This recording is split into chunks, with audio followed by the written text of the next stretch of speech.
Can creativity free you from negative circumstances? Learn what it takes to succeed in life. Next on Living Smart.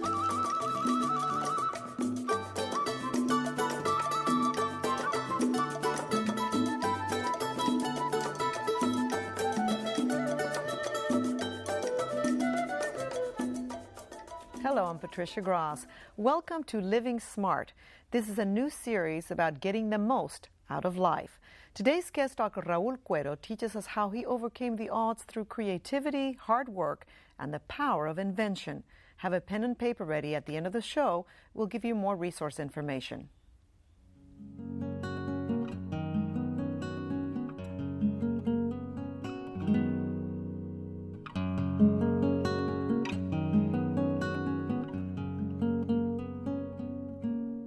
In 1948, Raul Cuero was born in the port town of Buenaventura, Colombia.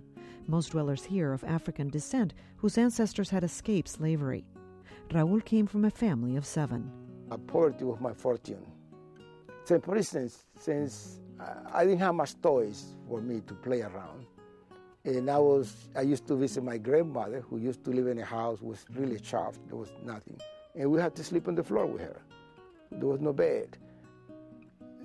So whenever I saw the roaches, I just observed their behavior. So that's allowed me to develop the sense for science, for biology. And so begins the story between triumph and survival. We didn't have books because we were so poor. That was a port. It is a port. And there was, of course, a dock there.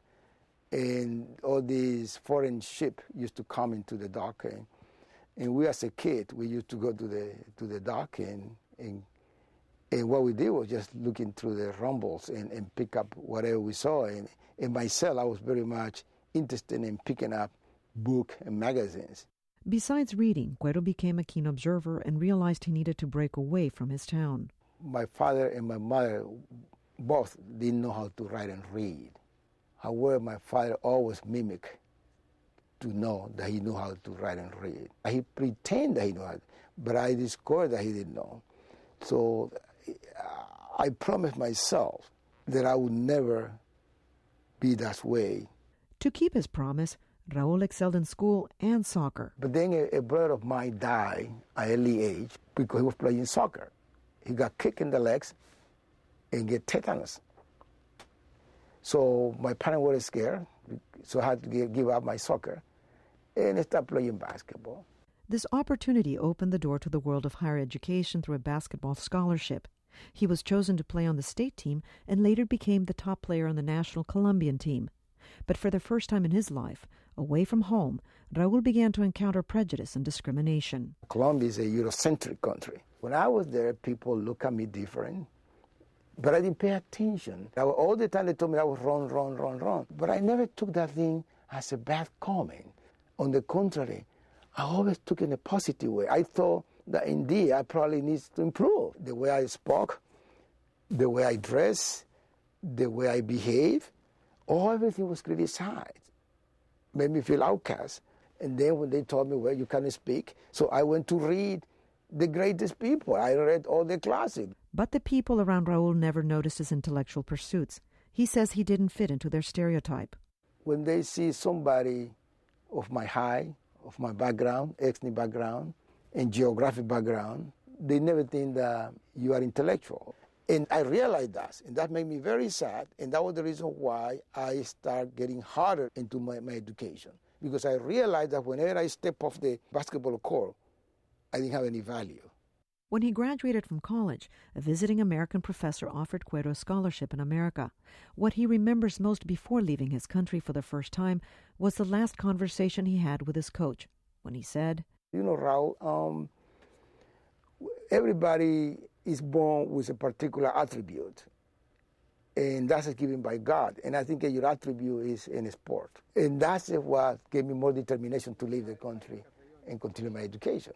And we're trying to demonstrate how this soil is similar to the Martian soil, 80% similar. Today, Dr. Raul Cuero is a microbiologist with 9 scientific inventions to his name. Accommodate here also a UV light, ultraviolet light source or short wave. A leading expert in molecular biology, his inventions include a product that makes oil easier to clean up after spills. Another invention controls dangerous and pathogenic bacteria and mold. He also developed a process that stimulates antioxidant production in plants. His recent book, Between Triumph and Survival, highlights his desire to stimulate his students' scientific and creative juices. So when we deposit it, he tells you, we need this, and you have to think how to do it. And even sometimes things go wrong in the lab, and I had to fix it myself. So I kind of like that. And he has confidence in you and how to solve it. What you learn from him is that everything is possible. You're capable as long as you try hard enough. His latest research is trying to prove that Mars soil could have mineral elements which could destroy nuclear and toxic materials here on Earth. there is a point in life when you realize that people is asking you for more than what you're supposed to give. That means with the theory of the ceiling has been raised too high. They keep raising all the time. And that's when I start doing things different from what people were expecting from me. That's fabulous. Dr. Raul Cuero, thank you so much for joining us. Yes, thank Good you to so have you much. here with us. It's a You great said, pleasure. we saw the book, you said, I didn't write a book just for an intellectual exercise. Why did you decide to write a book about your own life?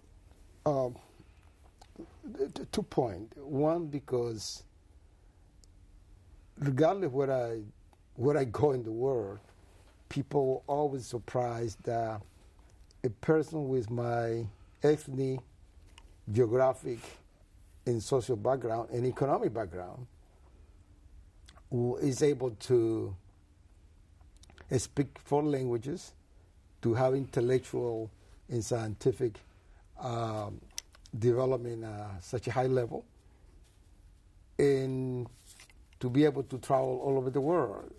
And so everybody asks me the same question in a wrong way.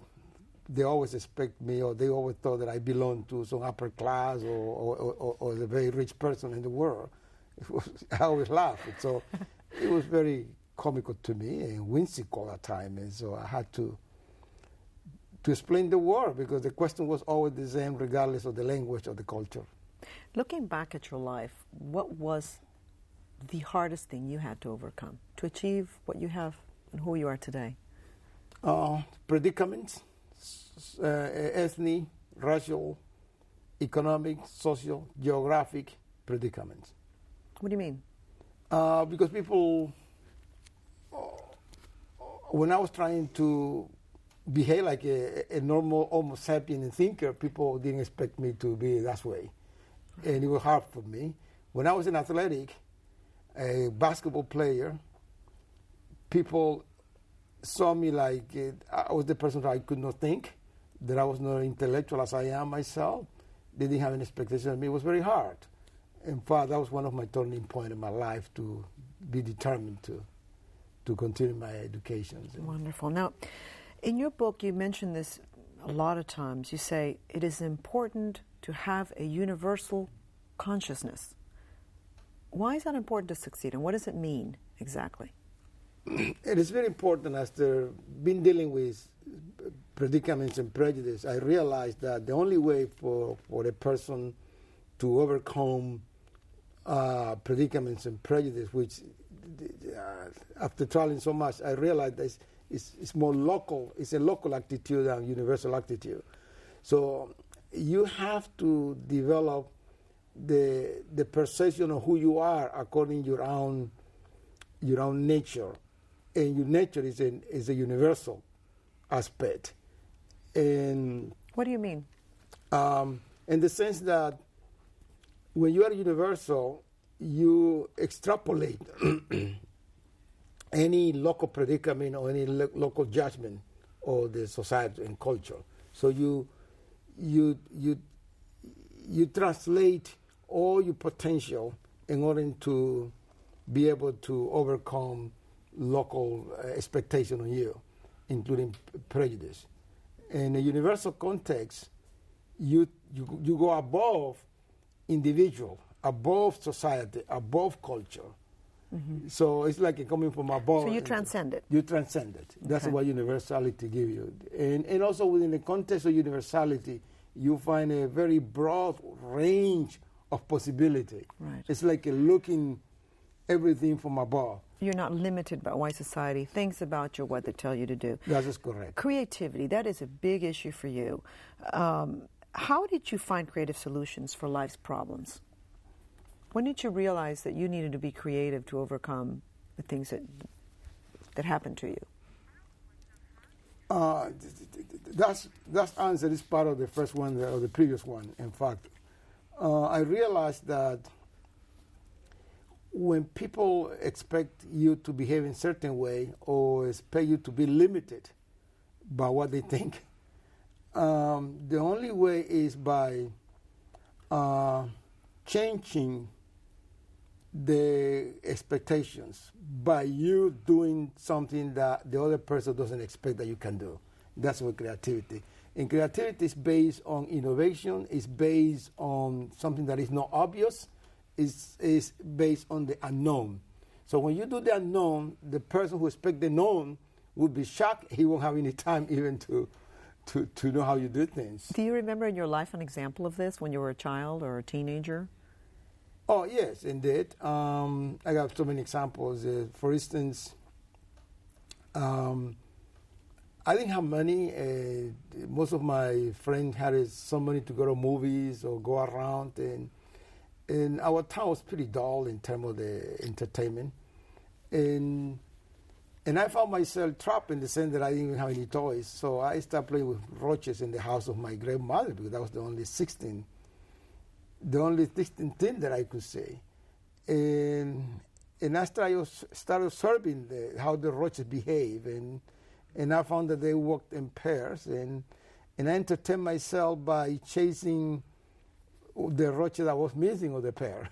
Right. So that gave me a tremendous background for me to continue entertaining myself through my thinking, Right, to creativity. right. Back to creativity. Do you think, you were raised with no toys, hardly any books, no electricity, no water. Do you think that children today are at a creative disadvantage because they are born into relative luxury? It's not only children, but also adults. Creativity has nothing to do with art or being intellectually, advanced. Creativity has to do with how you perceive nature in relation with your existence. And for that, in order to perceive nature, you have to be a good observant of nature. And you have to understand how you placed in nature by being on it. But the kids today, they spend too much time indoor looking at computer, who's a man-made items. We have of course the defects of the man himself, and he's very limited by the scope that this equipment can give to him. So they need to spend more time outdoor making observation and playing with nature, because whatever we do, equipment or whatever we do in terms of ideas, everything comes from nature, and that's what the biggest problem. And the other problem that they confront is that because too much time is spending in electronic, the kids, there is no communication with other individuals. Ideas emerge from interactions with other ideas.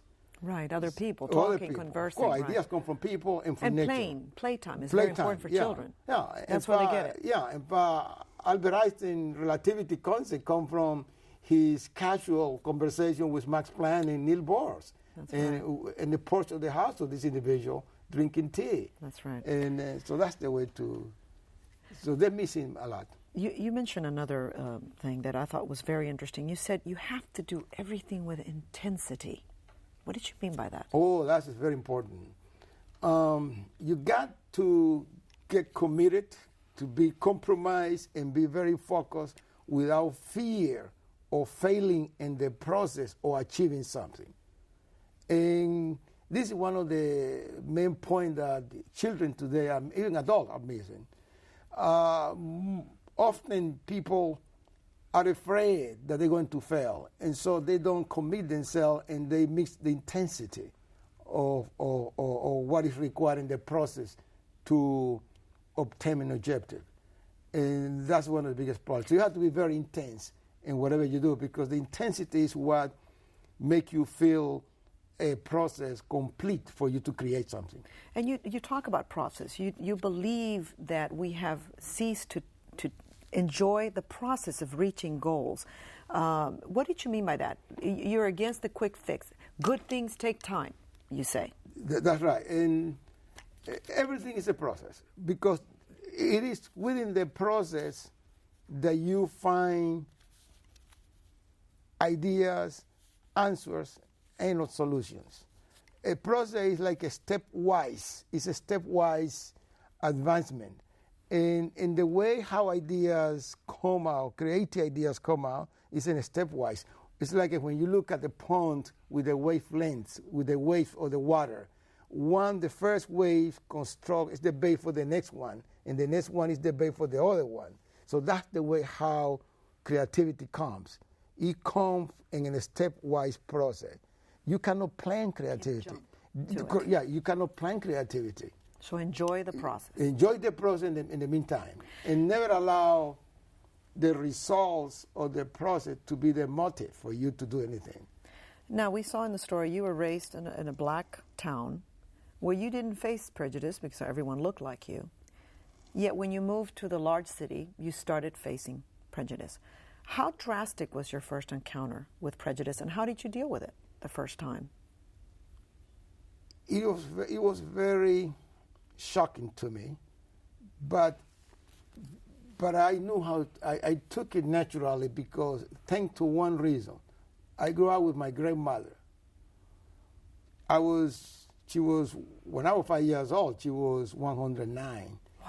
And all what she talked to me every day was be good and respect people.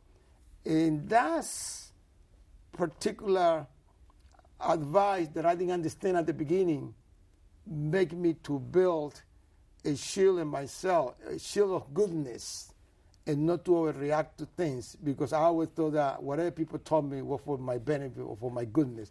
I always believe in good and good, not in bad.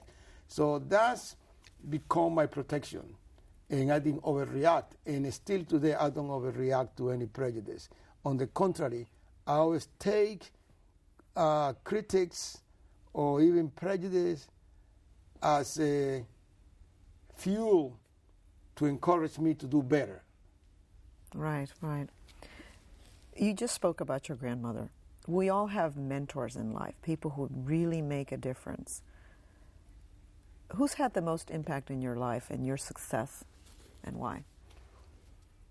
I don't like to talk about success much. I like to talk about survival, in fact. And the survival of the individual, like in my case, there are many people who are part of it.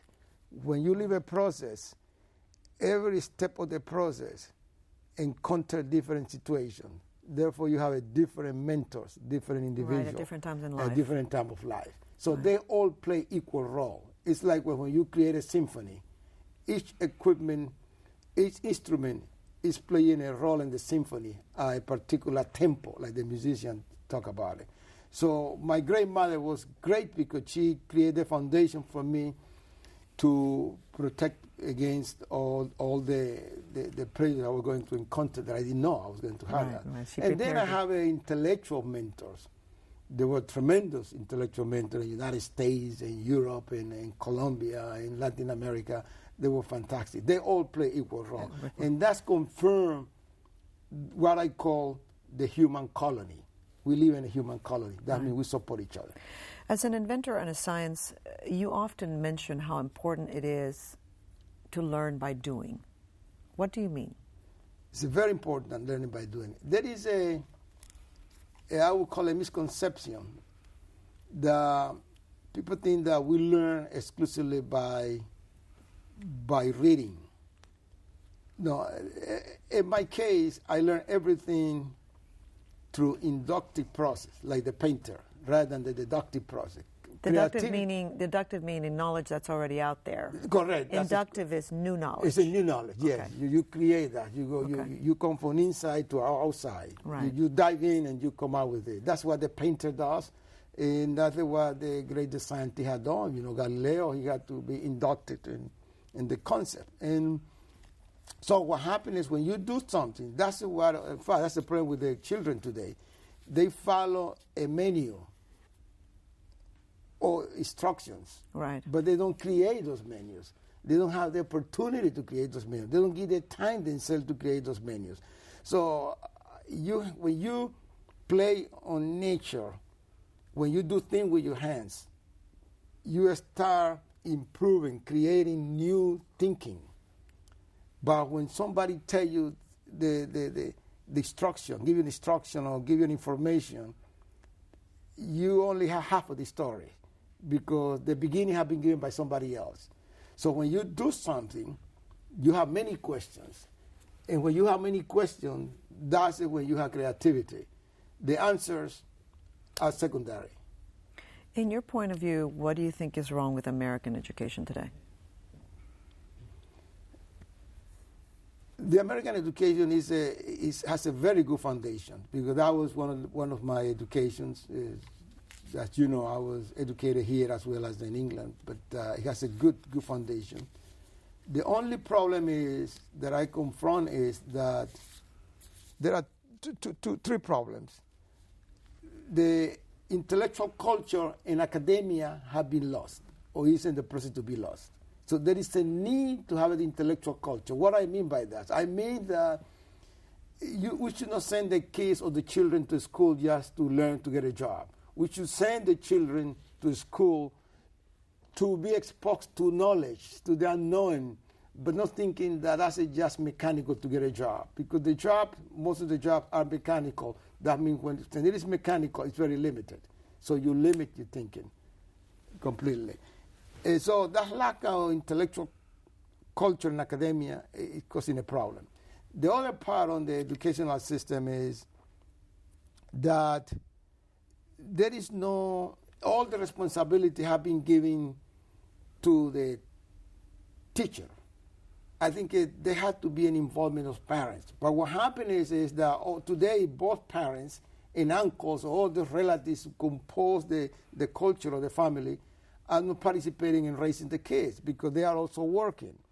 So what we have to do is to sacrifice the income, and then we can build to support, in order to support the intellectual culture. Kids today, they sit at the table, and I have been in many places, in a dining table, and you hardly listen and talk about intellectualism. You hardly, the children and the parents, they hardly discuss in a very reflective way about philosophy, about the philosophy of living, about the literature, or about the description of what the kids observe in nature.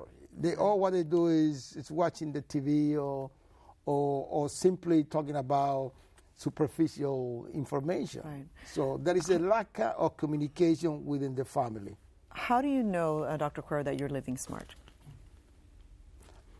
I know that I live smart for a simple reason. First of all, I have been able to know all cultures of the world, the human cultures of the world, and travel around the world and live very, very comfortable in harmony with all this culture around the world without having a fortune and without having to belong to a prestigious social status.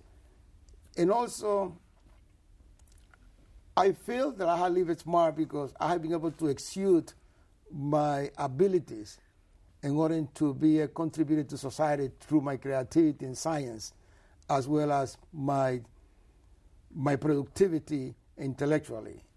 And the other aspect is that I feel that I've been living without having a fortune, of course, and without belonging to a high society. And the other part of it is that I have exuded my physical talents. As you know, I was a great basketball player, and without having to belong to the most prestigious school in the world or having a fortune. And finally, I've been able to develop great sense of spirituality and going to maintain my harmony and feel content and feel satisfied, have a sense of satisfaction without having to have a fortune and without having to belong to a particular prestigious society. And when you get those three, the great development of the mental development, the physical development, and the spiritual development, and feel content and satisfied, I think that you have achieved the objective of life in any society that you live with. And that is to live smart. Thank you so much, Dr. Cuero. Thank you for that, and thank you for joining us. Thank you so much. And for more information on Dr. Cuero and his inventions, you can visit his website, raulcuerobiotech.com. For more information on inventiveness and creativity, visit innovationtools.com. You can also call the National Science Center at 1-800-325-5445 for exciting resources for children interested in science. Please remember to visit houstonpbs.org/livingsmart for a complete resource list, and feel free to share your own experience with creativity. We'll post some of your emails on our website. Call us with your comments at 713-743-8513 or email livingsmart@houstonpbs.org. I'm Patricia Gras. That's our show for today. Don't miss our next episode when we focus on healing racism with Cherry Steinwender. Thank you for tuning in, and remember to live smart. Have a great week.